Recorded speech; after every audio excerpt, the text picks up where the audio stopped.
Assalamu alaikum, brothers and sisters, friends. I pray you're all well, inshallah. Just a quick video message with regards to Maajid Nawaz from the Quillian Foundation's new awoken and realization about the oppression of the Uyghur Muslims in China. Now, most Muslim organizations, grassroots Muslim organizations, have been raising awareness about the situation of the Uyghurs and other Turkic minorities in the Xinjiang province for the last 4 or 5 years, 6 years even. And it's actually gained a fair amount of media traction and global attention over the course of the last 5, 6 years. But all of a sudden, Maajid Nawaz's jihad happens to coincidentally, one could say, falls in exact timing as his good friends at the Henry Jackson Society and the UK government and the US government's anti-China, anti-CCP policies. Now, had it not been that this person, this individual and his charlatan organization didn't have a long track record of everything that they do happens to be in accordance and in alignment with Western establishments, whether it be domestic policy or foreign policy, then perhaps we could take his hunger strike seriously. And lest we forget, and the Muslims in the UK know this, it don't matter if they're Sunni or Shia or Sufi or Salafi or Ikhwani or Deobandi or Barelvi, all Muslims with any grassroots clout of all stripes and colors know that Maajid Nawaz and his organization are a bunch of attention-seeking, narcissistic charlatans. And that's the truth. This is why no one gives them any platform in mosques and no one gives them any platforms at charity or university events, which is where the grassroots community carry out most of the activities. And last and foremost, lest we forget that are we supposed to believe a man who's supposedly on hunger strike when he doesn't even keep his obligatory fast in Ramadan, and instead he actually has visited a strip club drinking alcohol in Ramadan? And we're all of a sudden supposed to believe that he's on hunger strike. Muslims do not believe Maajid Nawaz, and he's no friend of the Uyghurs. Assalamu alaikum.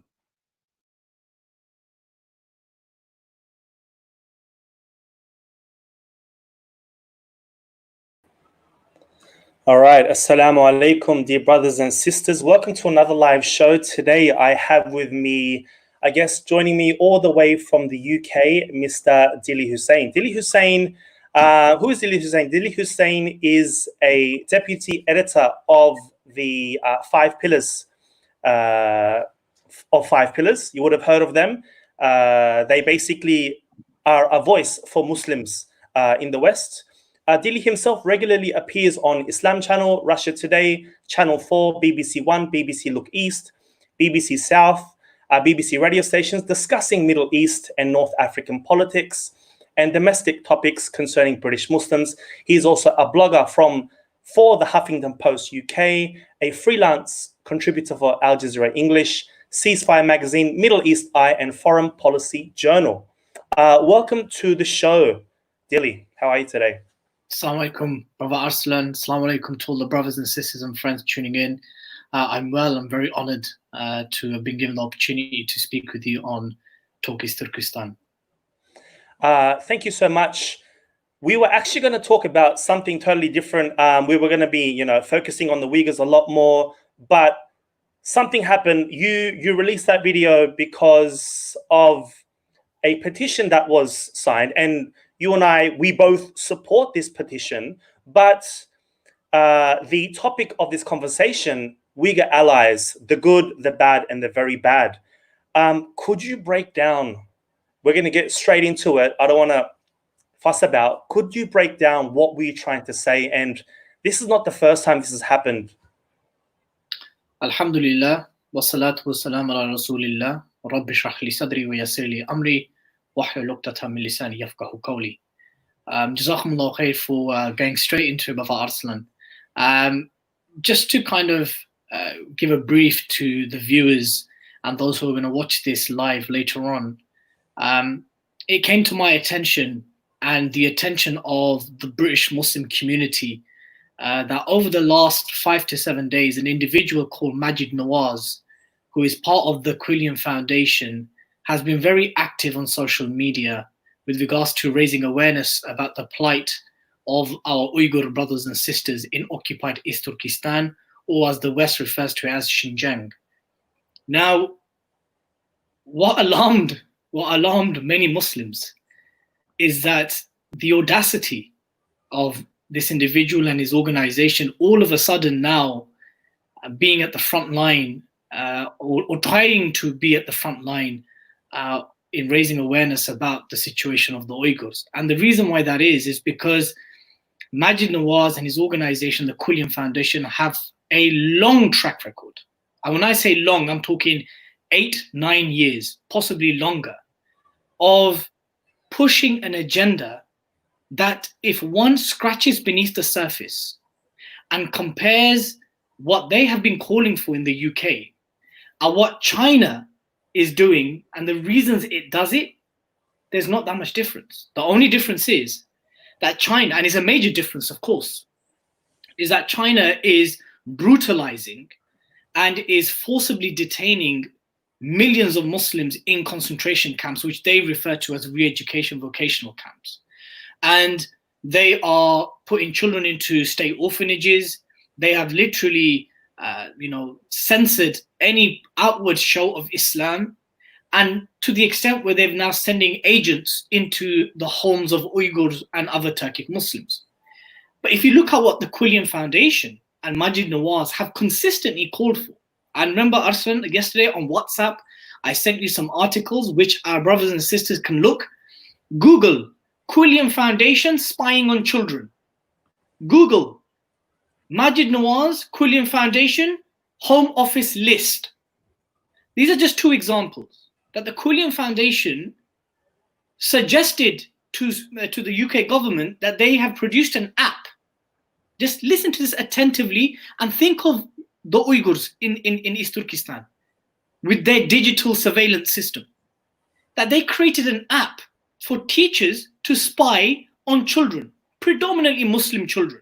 Obviously, they'll argue, oh, not just Muslim children, but far-right children and any types of extremism. But the reality is that it would disproportionately target Muslim children. And what will the teachers look out for in these children? One may wonder. Excessive signs of religiosity, signs of Islamic behavior, wanting to pray, wanting to not maybe participate in classes that are like drama or music, saying that, oh, my parents made me wear the hijab innocently as a child. These are the kind of things that teachers would naturally panic and report children to the authorities about. Around 10 years ago, in 2010, the Quilliam Foundation, they provided a list of Muslim organizations to the Home Office. Now, the Home Office is essentially who oversees domestic security. What the leaked document, the leaked list proved was that it had many non-violent, apolitical Muslim organizations. But the Quilliam Foundation wanted these organizations to be flagged and surveillanced. These are just two examples. There are many examples I can give. And these are examples that you will find in the mainstream media. So when you see Maajid Nawaz and the Quilliam Foundation all of a sudden now at the front line of raising awareness about the Uyghurs, it stinks of hypocrisy. It stinks of hypocrisy that he's been blocking people on Twitter who have asked him, okay, fair enough, good on you for raising awareness about the Uyghurs, but can you please just clarify your position on the prevent strategy? Now, the prevent strategy for my Uyghur brothers and sisters is a domestic counter-extremism policy in the UK, which claims to prevent acts of terrorism before it even is enacted. But in essence, various human rights organizations, Human Rights Watch, Liberty, Amnesty, various non-Muslim organizations, mainstream rights groups have said that this is a draconian policy that is actually about policing thoughts. I want everyone to think about these things, and does it not resonate with what's happening in the, but in a far micro scale? I appreciate that. So it comes as stinking hypocrisy that those who even supported his hunger strike happen to be those who are ardent supporters of Israel, who also have similar policies against the Palestinians, is ardently supported by BJP advocates who support these kind of policies in Kashmir, that all of a sudden now, everyone is on this anti-China bandwagon, and that's fine. The issue here isn't the critique of the Chinese Communist Party. The issue isn't what the petition is calling for. This is why when I criticized him, I didn't say nothing about the petition. I did not say anything about the legitimacy of the grievance, because by Allah, myself and tens and thousands of Muslims in the UK and broadly speaking the West have, in the best of our capacity, been trying to raise awareness with the limited resources that we have, be it our news websites, lectures, talks, events, whatever it may be, raising awareness about the situation of the Uyghurs. But all of a sudden, Maajid Nawaz and the Quilliam Foundation have had this awakening, and he's waged a jihad, on a Twitter jihad, against the Chinese Communist Party. And the irony is that this is the same Maajid Nawaz and the Quilliam Foundation who have essentially demonized the very term jihad fi sabilillah, whether it is the military format or the spoken format or whatever format is permitted within the framework of Islam. So the long and short of it is this, that this individual and his organization for the best part of 10 years have been pushing for a softer version of a counter-extremism strategy that is very similar at its core basis, that we must censor extremists, certain ideas are very dangerous, certain ideas are not conducive to British values, certain ideas that if Muslims believe in these things, it will lead them to X, Y, and Z, so therefore they need to be surveilled, they need to be censored, they need to be silenced, and so forth. And I pray that irrelevant of whatever spectrum that our Uyghur brothers and sisters who are going to watch this video, whether you regard yourself as someone to be conservative, liberal, secular, nationalist, whatever you think, but I hope that what I've just said to you, that you can make that very clear resonation that what Brother Dilly has just said sounds exactly like, at the basis, what China is using to oppress millions of our people. Exactly. I mean, as a Uyghur activist, I mean, even before I was a Uyghur activist, I generally, and brothers like me, we follow the UK Dawah scene. And I know Maajid Nawaz and what he's all about, and other brothers like me. But and the reason why I called you on is because you're there on the ground in the UK and what's happening to the Muslims there. This is really to educate Uyghur organizations. I mean, obviously, yes, we are so weak and we're at a stage where whatever support we're getting, we just take it on board.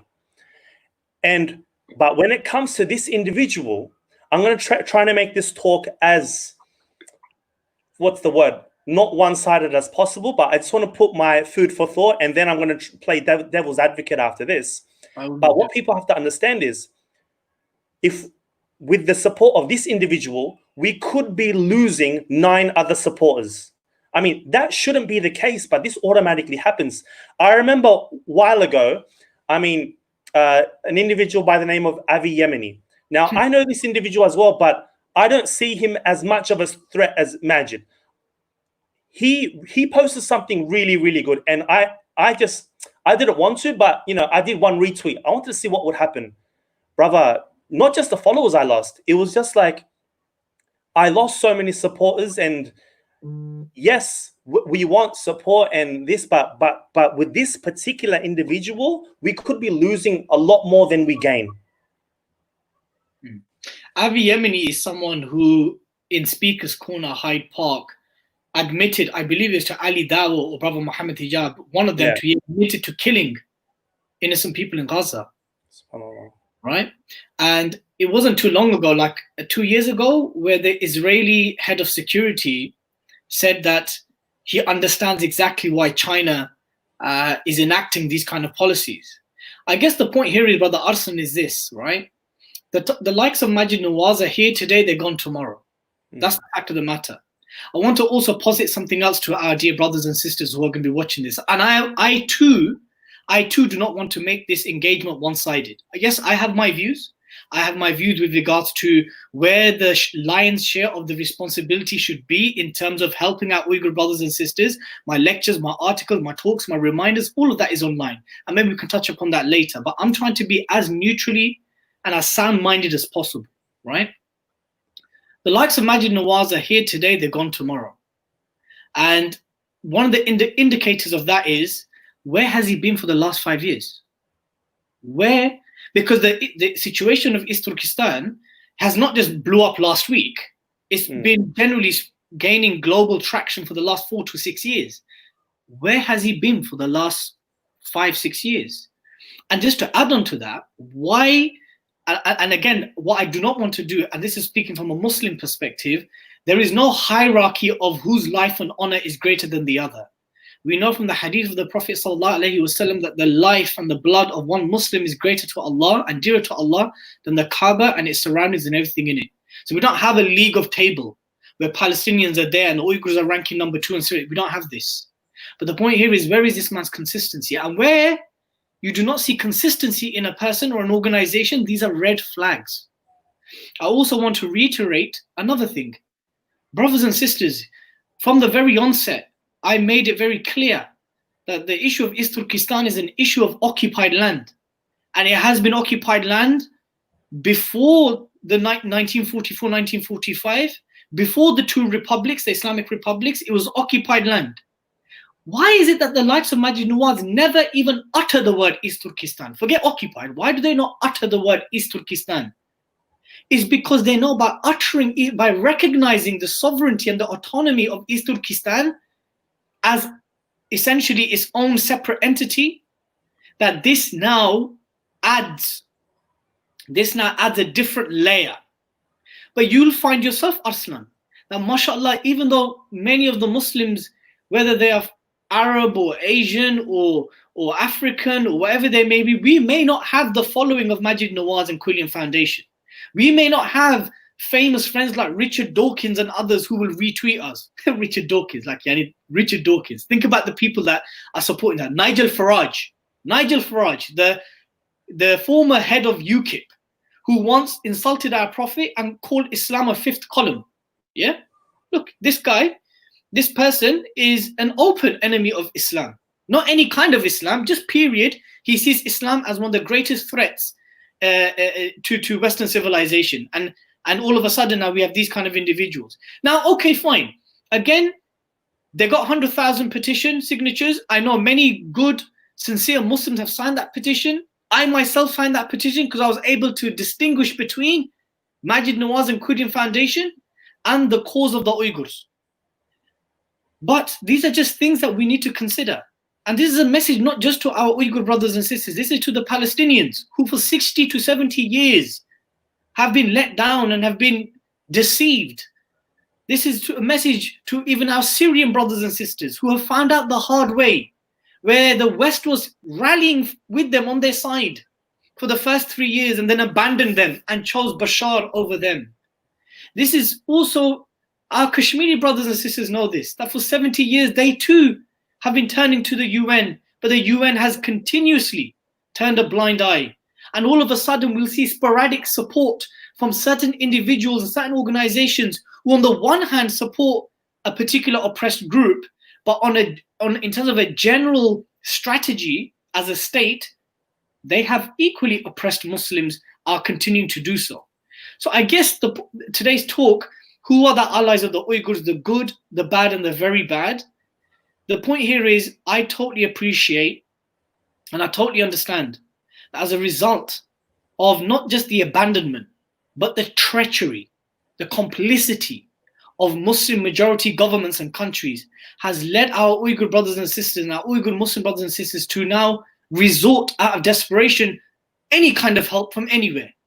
And I said to one brother, Arslan, that we can sit on our armchair like this and criticize the Uyghurs. If my mother and my father was put in a concentration camp, if my sister was given sterilization pills, if my brother's organs were harvested, if my children and my nephews and nieces, I have 15 nieces and nephews, if they were put into state orphanages, I will probably seek help from anywhere and everywhere, especially if my own have abandoned me. But I want the Uyghur brothers and sisters to know that whilst Muslim governments and rulers may have abandoned you, wallahi, millions within the Ummah have not abandoned you. And they are truly the allies of the Muslims, because Allah tells us the believing men and the believing women are allies of one another. Allah tells us this. Allah who created me and created you and created the heavens and the earth. He told us the believers are allies of one another. So whether these Whether the Ummah has access to military or diplomats, we don't. But the point is, the real voice and the voice of real change is within the Muslim Ummah. Because it is the Muslim Ummah who feels. It's the Muslim Ummah who feels hurt and sorrow and gives charity out of like a bare minimum. All I can do is dua and charity. But subhanAllah, this is more than what many others would sincerely do and have been and will just sporadically do it. So I guess this is just a conversation that we need to be had. But I fully appreciate that out of desperation and hardship, that we seek alliances and help from anywhere and everywhere, even those who have a track record of oppressing Muslims. I should also add, and this may be a bit controversial, but I'll say it. If America is enacting anti-China policies and China is enacting anti-America policies, and 2 or 3 or 4 or multiple oppressive nations who have a track record of oppressing Muslims are at it at one another, let them be. So what? Yeah. With this, as you mentioned, I mean, even in a broader level, like the sincerity behind it, I could understand if the UK, like if the whole world was silent on the issue and then this petition played a part. I mean, to be honest, whether this petition went through or not, to be honest, it wouldn't have made a difference because so this .gov UK petition. Yeah.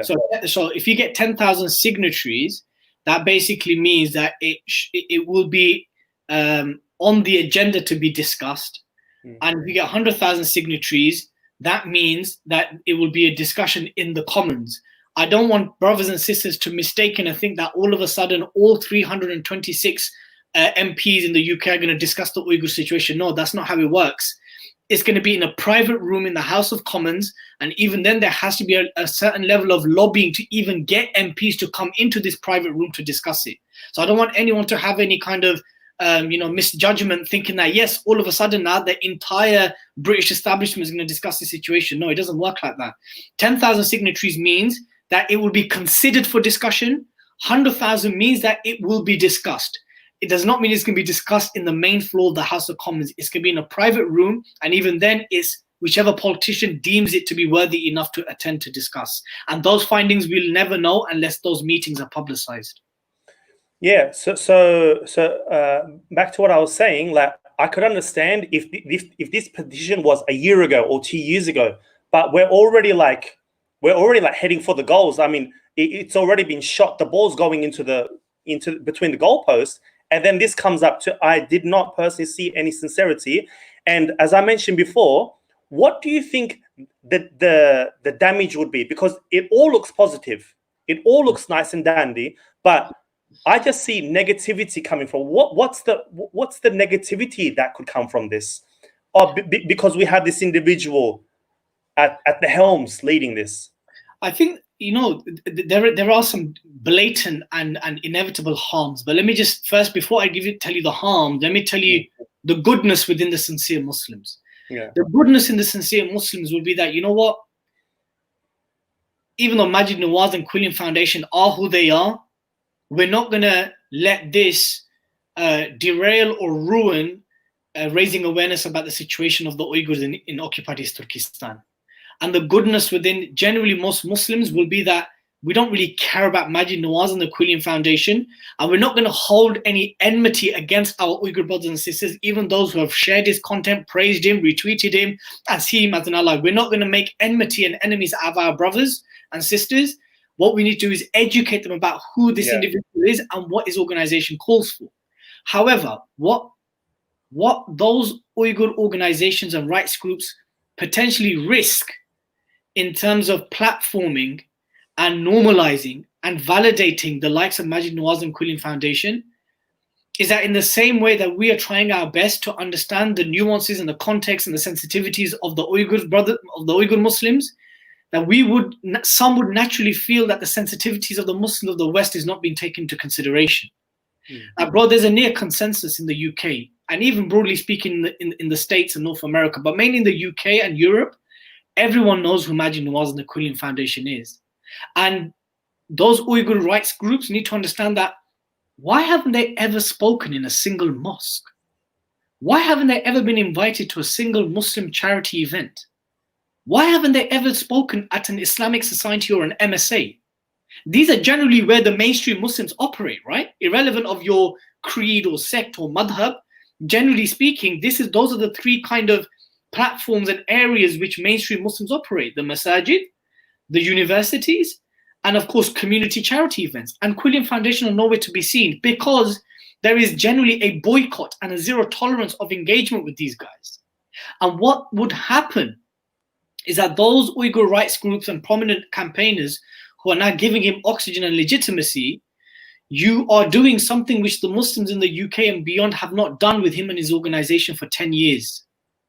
I don't think any enmity will be sparked, but there'll be a level of disappointment if after educating, if after conveying, if after informing those that, look, this is what this organization, this individual is about. I just told you that they created an app for teachers to spy on their children.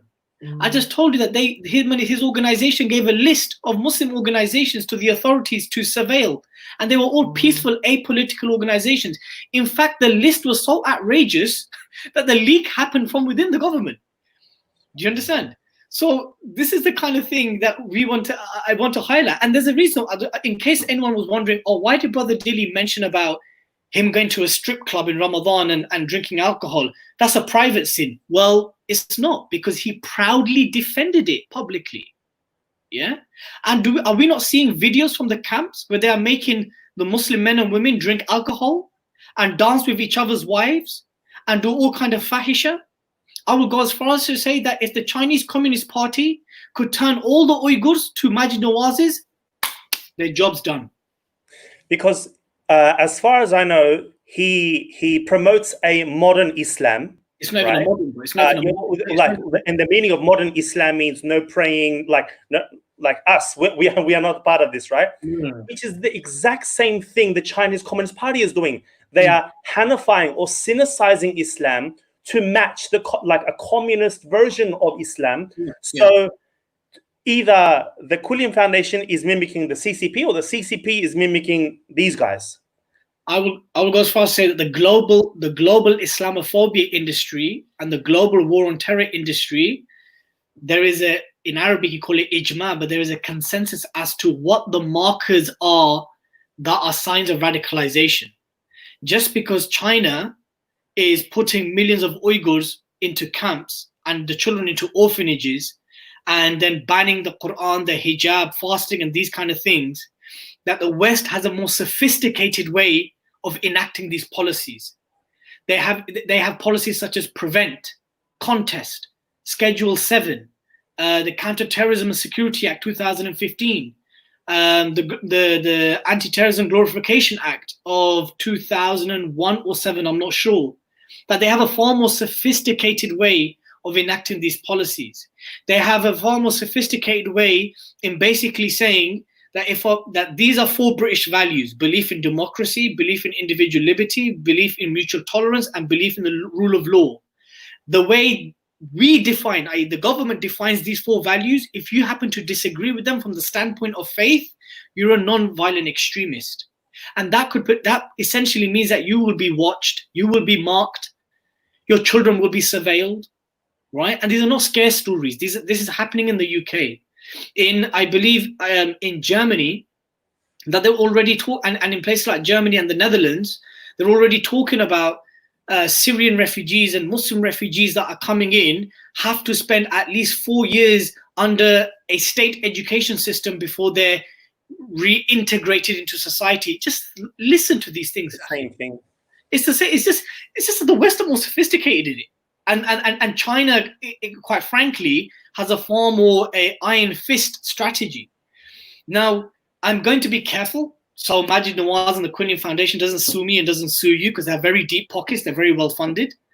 When I say that they push a softer version of what China is pushing, I'm talking about the ideological and the political justifications of surveilling certain kinds of Muslims by demonizing and caricaturing certain normative Islamic concepts. Like, for example, the Chinese Communist Party has banned fasting. It was Maajid Nawaz's colleague, Dr. Usama Hassan, who's their resident scholar, right, called me an extremist live on BBC Sunday Morning Live show in 2015. Why? Because I said that I do not believe there is any mainstream premise for healthy adult Muslims to shorten their fasts in the summer for no reason. Because I said that, he called me an extremist.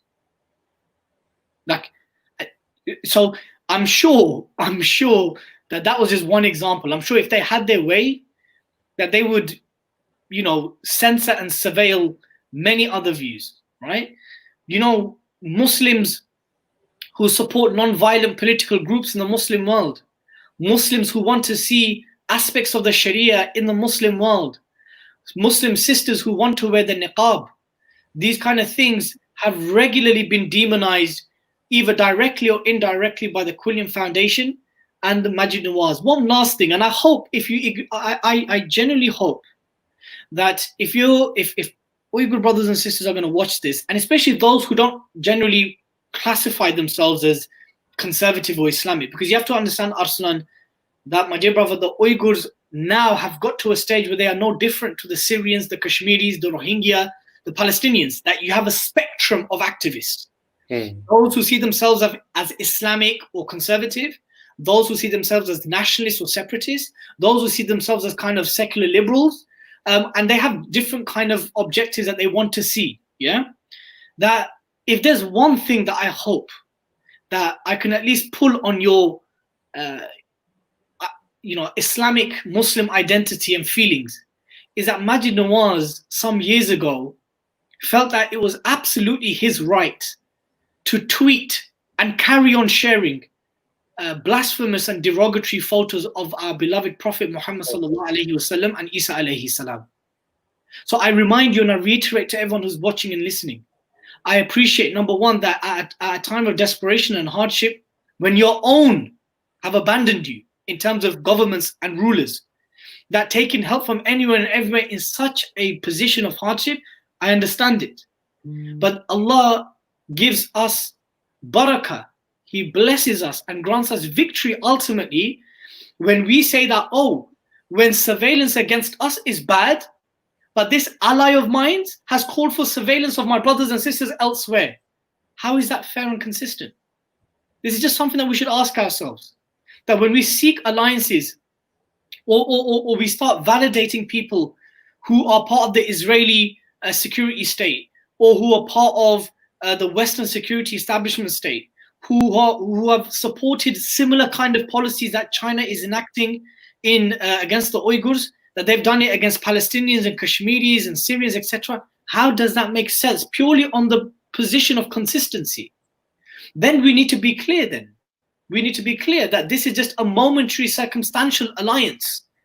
That we know and we are aware that when the winds of geopolitics changes, that Trump is here today, he's gone tomorrow.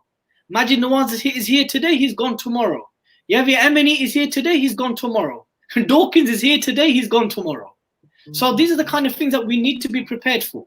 I do apologize, that's my phone. I do apologize, let me just stick that on silent, sorry. So, you know, these are the kind of things that I want, you know, for us to think about, inshallah. Sort of the last question here. We've come across this a lot, and for me, like Maajid Nawaz, what was the what's the word? The straw off the camel's back? Is that the saying?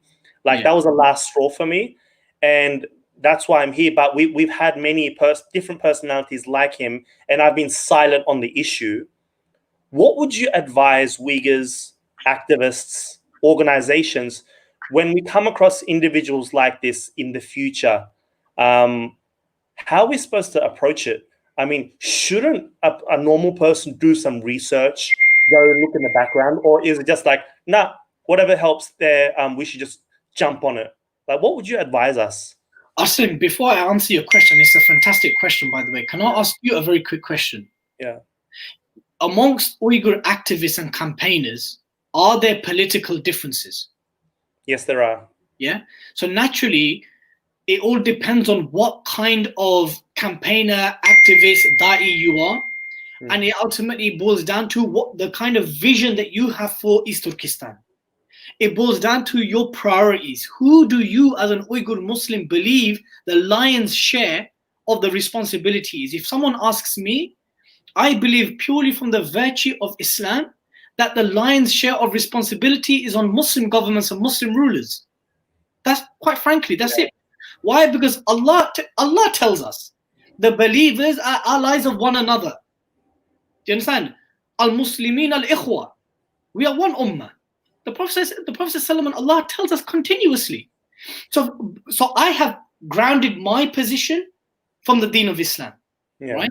Now, one could say, oh, okay, fine, but that's not the kind of objective we want to see in East Turkestan. That's not the kind of alliances we're seeking. That's not the kind of thing, we need to probe on the West because the West are all powerful and they're the only ones that can meaningfully apply pressure on China. Okay, fine. That's not a problem. But I will still posit the question to you is this. How sustainable is this? How sustainable is it? And Prophet ﷺ said in a very famous hadith that the believer is not bitten from the same hole twice. The Syrians have been bitten. The Kashmiris have been bitten. The Palestinians have been bitten. The Iraqis were bitten. They're all bitten from the same hole. The hole, and that hole is that we're here with you today, we're not here with you tomorrow. As soon as geopolitics changes, it's done. But what you get with the Muslims is that bond of brotherhood that is enshrined in divinity. It's enshrined in divine text. It's a part of our aqidah. It's a part of our fitrah that we gravitate and ally with one another. As per the hadith of the Prophet ﷺ said that the parable of the believers is that of a body. That when one part of it aches, the rest of the body responds in fever. Are we now saying that the very Islam that China is now targeting and is criminalizing and censoring, that we no longer want to refer to that? Then what is the point? What is the point of campaigning and saying they're after our Islam, they're after our hijab, they're after our Ramadan, they're stopping us from fasting, they've banned the Quran? Why? How on the one hand are we advocating against the criminality of these acts, but they're not referring to these very same things when we're seeking alliances, right? And I know it's easier said than done, but there needs to be a mindset. So the answer to your question, this was just something I had to mention because there may be some Uyghurs out there in the same way I've engaged with secular Palestinians, nationalist Palestinians, and Syrians and Kashmiris of different variations. And I believe that the Uyghurs are no different in this regard. That why is it that like India, like Israel, like Bashar al-Assad, like many other oppressive nations who have oppressed Muslims and have the blood of the Muslims in their hands, why do they target certain aspects of Islam? Why? It's because they themselves know that it is the deen of Islam that will truly awaken the Muslims, right? So it's easier to brush these activists of, oh, they're Islamists, they're extremists, they're conservatives. These guys are bad for our PR. I'm talking about internal Uyghur discussions because it's happening with Palestinians, Syrians, Kashmiris and stuff. Oh, these guys are militant. Oh, these guys are gonna give legitimacy to the Chinese propaganda narrative. Wherever you see yourself in that spectrum, I posit to you is this. When you seek alliances, there are different kinds of alliances. There are short-term alliances, there are long-term alliances, there are conditional alliances, and there are non-conditional alliances. Between Muslims, the alliance and the brotherhood is unconditional, meaning geopolitics can change, rulers and governments may change their policies, but the believers generally will not change their sentiments. So that's an unconditional alliance. One could argue then, what do you do then? If our Muslim brothers and sisters who are in their tens of millions don't have access to expelling diplomats, expelling Chinese ambassadors, cutting trade deals, etc., what they do have is the ability to apply pressure on their governments, right? Then you have conditional alliances. Conditional alliances that we will help you on this matter because it fulfills a wider agenda for us. And a Muslim can willingly go into these kind of alliances just so they know that these people are not our saviors. That for this given time right now, it may be wise to ally with them, but we should know and be prepared that they will sell us out at a drop of a hat like they have done with previous peoples. So in short, when we look at alliances and when we look at those whom we want to platform and those whom we want to see as friends and allies, see as short-term, long-term, conditional and unconditional. And this applies to not just the Uyghur Muslims, but all oppressed groups of Muslims, and generally in life, Brother Arslan. In life, Brother Arslan, you know and I know, whether we're at work, whether we're at university, whether we're in the family environment, whether we're in the community, whether we're in the masjid, that you have different kind of alliances. Some alliances are momentary and circumstantial. Others, you know, are very long-term. And that the reason why it's long-term and has longevity and is unconditional is because it's grounded in something which we all believe is divine, right? So one of the criticisms that I heard on Twitter is that, oh, okay, Brother Dilly, you've been giving lectures for the last 5 years, but but look what Maajid Nawaz has done. He got 100,000 petition and he got all these famous. Okay, fine. Let's have this conversation next year. Let's have this conversation in 2 years. Because as Allah is my witness, and on those who are witnesses today, and I said to you this yesterday, that if an opportunity ever arises within a correct framework, I would give my life and wealth, everything, to the Uyghurs, as I would with the Syrians, the Palestinians, and with the Sierra Leones and the Central African Republicans, and any groups of Muslims who are oppressed. We're here today, we're there tomorrow. Maajid Nawaz is here today, he's gone tomorrow. Where do you think Maajid Nawaz is going to be? Right now, he's applying pressure on the Liberal Democrat Party, his former party, the Labour, the Conservative. What happens if there's a genuine consensus amongst the British establishment that it is unwise to position ourselves with America in creating hostility with China, like they did with the Iran nuclear deal? Remember, there was a split. Europe and Britain believed that there should be engagement with Iran, whereas America stood firm. What happens then? We'll see. Maajid Nawaz's tone will change. So we just need to appreciate that, fine, ally with whoever you feel is appropriate and strategically benefit for that given particular time, whilst knowing at the back of your mind that how harmful and benefit will this be in the long run? That are these individuals and organizations, are they here with us today? Will they be with us tomorrow when no one's with us? These are the kind of questions that we need to be asking. I cannot say that there is a set framework, because people's frameworks are different. People's reference points are different. People's priorities are different, right? There could be people that are watching this live between you and me, Arslan, thinking, MashaAllah, this is a fantastic strategy. Others will be saying this is a horrific, problematic strategy.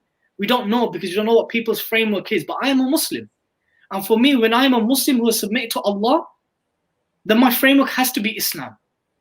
And if one of the greatest calls of oppression amongst the Uyghurs is that China is basically erasing and criminalizing our Islam, how does it make any sense to seek a solution or guidance from anything other than Islam? I find that baffling. There's also, and I want to speak directly to my Uyghur brothers and sisters. It doesn't matter if you're a liberal or practicing or non-practicing. Even the non-practicing Muslims amongst us, they at least respect Islam. They call themselves Muslim. They wouldn't defame Islam. The whole issue with Hagia Sophia becoming a mosque again, right? We have to understand that within Islamic Dawah or Uyghur Dawah, there's a spiritual element to it. And there is a popular la'na, or like what we say beddua, that Fatih Sultan Muhammad Khan did. They said whoever turns Hagia Sophia into anything else besides a mosque, may the la'na of Allah, his angels be upon them. And this move, to be honest, for me, it wasn't really important to change it back to a mosque, but for this, as a spiritual element, maybe Allah's help will come to the Turkish people, and then they'll be able to help the Palestinians, to help the Uyghurs. There's a spiritual element to these things.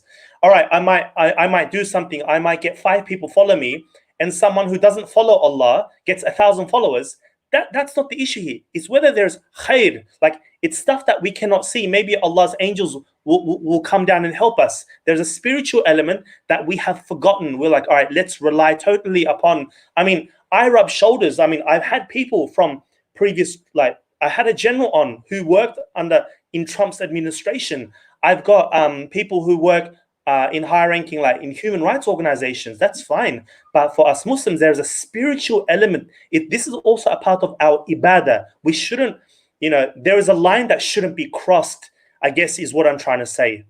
Can I add one more thing, Bav Arslan? Yeah.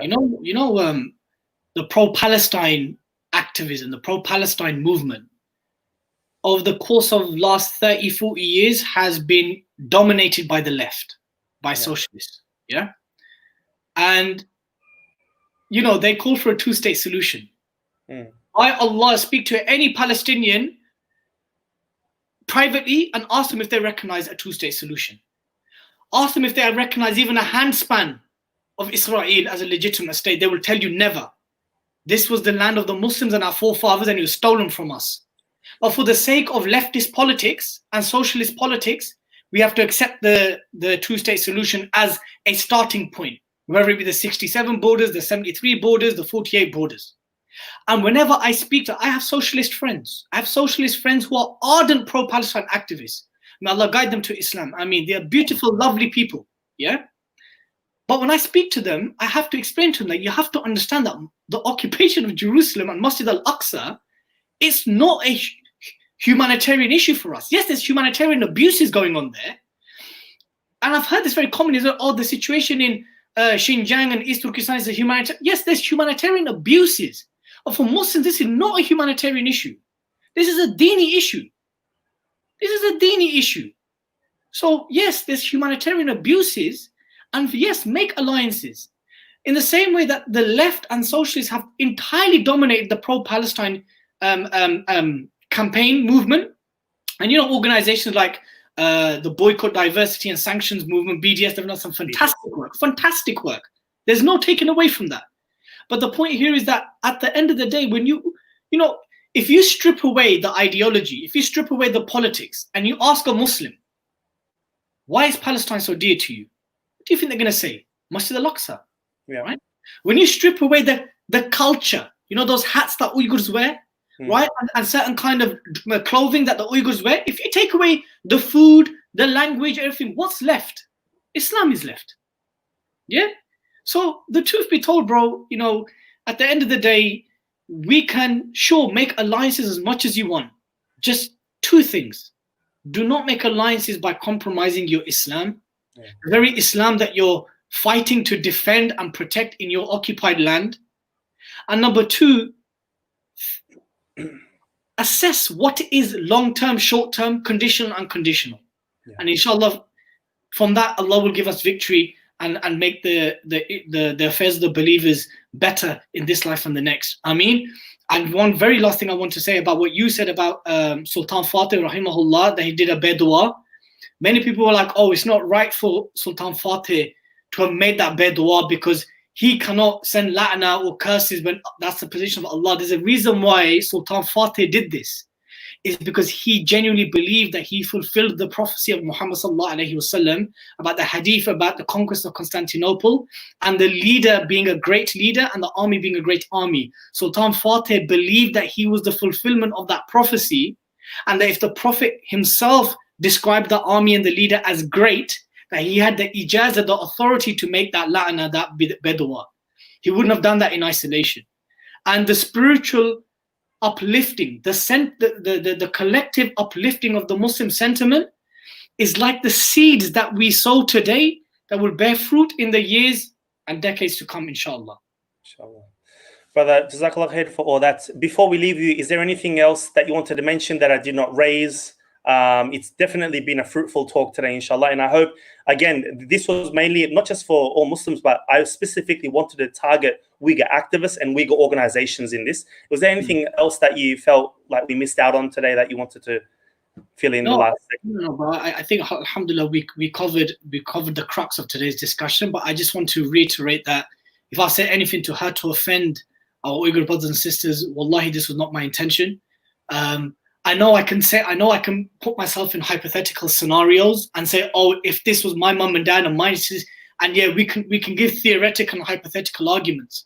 This is why I've not been so critical when I've seen over the years, the last 2-3 years, certain Uyghur groups allying with certain organizations who I know exactly what their agenda is. I could have easily gone to Twitter and YouTube and call out, tweeted them, criticized them, but I didn't. And I wouldn't do this. In the same way that I wouldn't do this with any oppressed group of Muslims, because first and foremost, they're my brothers and sisters. And I want for them what I want for them, what I want for myself, and that's Jannah in the hereafter, and goodness and peace and security in this life. And at the end of the day, with difficulty comes ease. And that's something Allah has promised us. I know that's sometimes hard to rationalize these things, but the very Quran which China has banned is the very Quran where the lessons and the criteria for the solution to our problems as Muslims and for mankind in general lies. It lies in that Quran, which China has banned today, and Napoleon Bonaparte banned when he went to Egypt 300 years ago, or 250 years ago. So these are just things to keep in mind, inshallah. Okay, brothers and sisters, make sure you follow Dilly Hussain on YouTube, on Twitter. Follow 5 Pillars. Was it Mamluks, Mad Mamluks? Are you part of So the Blood Brothers podcast, you can find us on the 5 Pillars YouTube channel or on the Mad Mamluks podcast channels. And you can hit me up on Twitter, on Instagram, inshallah. Just type in Dilly Hussain 88 and inshallah you'll find all my stuff there, inshallah. Okay, Jazakallah khairan. Thank you everyone for joining us. Hope to see you soon. Make sure you leave your comments, any suggestions you have, like, share, retweet, whatever you need to do to get this message out there. I'm getting a lot of comments. Yes, talk to your governments, talk to your MPs, talk to friends and family. Whatever sphere that you've got, do your bit. See it as part of your worship. You don't need to have 100,000 million followers to be talking about Uyghur rights, Palestinian rights, Kashmiri rights. Do your bit and Allah will reward you accordingly. Assalamu alaikum everyone. Thank you again, Brother Dilly. Assalamu alaikum to you. And until next time, Assalamu alaikum wa rahmatullahi wa barakatuhu. Wa alaikum assalam wa rahmatullah.